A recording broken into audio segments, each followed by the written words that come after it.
Hello everyone, my name is Dark Hero and welcome back to another Dragon's Dogma 2 video. So I just woke up and was about to record a video and noticed that Capcom has actually pushed out a patch for Dragon's Dogma 2. And it's actually a lot bigger than I first expected, coming in at 1.6 gigabytes. So with that being said, let's take a look at everything that this patch addressed. With the first thing being very obvious, you will see here in the title screen that you are able to start a brand new playthrough. But of course, the game still only has one save file, so if you go ahead and try to do this, you will have to delete your original save file. So sadly, it's not going to operate like the hard mode from the previous game where you were able to maintain two different save files, one for the normal difficulty and one for the hard difficulty. And I'm assuming that more likely than not, the reason why this happens is that the developers don't want everybody's spawns to have multiple copies and to have them flooding the rift. Another change that we got with this patch is that if we come over here into the Pawns Guild and talk to this merchant over here,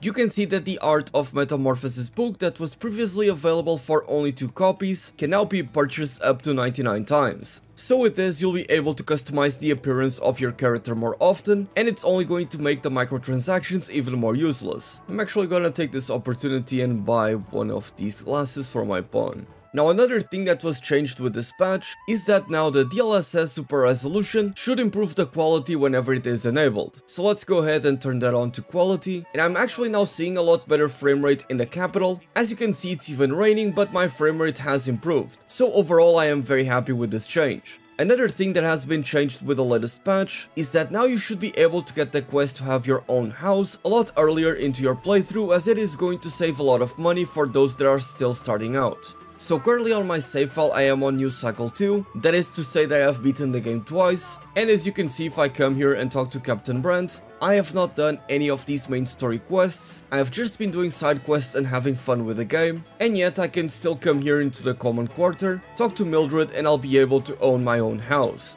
In case you guys don't know how this quest works, you are able to essentially rent this house for free for an entire week by simply going to the location that I was at previously, and you can use this to be able to rest without having to pay at the end, and you can also have access to the storage. And I also believe that you will be able to invite some of the NPCs that you have the most affinity with into your house. So being able to have access to this feature much earlier on into your playthrough is going to be very beneficial to those that don't have a lot of money yet. As for the rest of the patch notes, all of the changes that I have already talked about are already available on the Steam and PlayStation versions of the game and will be coming to Xbox soon. It's just that their approval process takes a little bit longer. Specifically on the PlayStation 5, they have added the option to be able to turn on and off motion blur and ray tracing, and they have also added the option to be able to set the max frame rate of the game to 30 FPS. And that is pretty much it for the patch notes for the new update that has come to Dragon's Dogma 2. As I said before, the developers have planned to keep on working with the game to try to improve it as much as they can and fix all of the problems that are going on with it right now.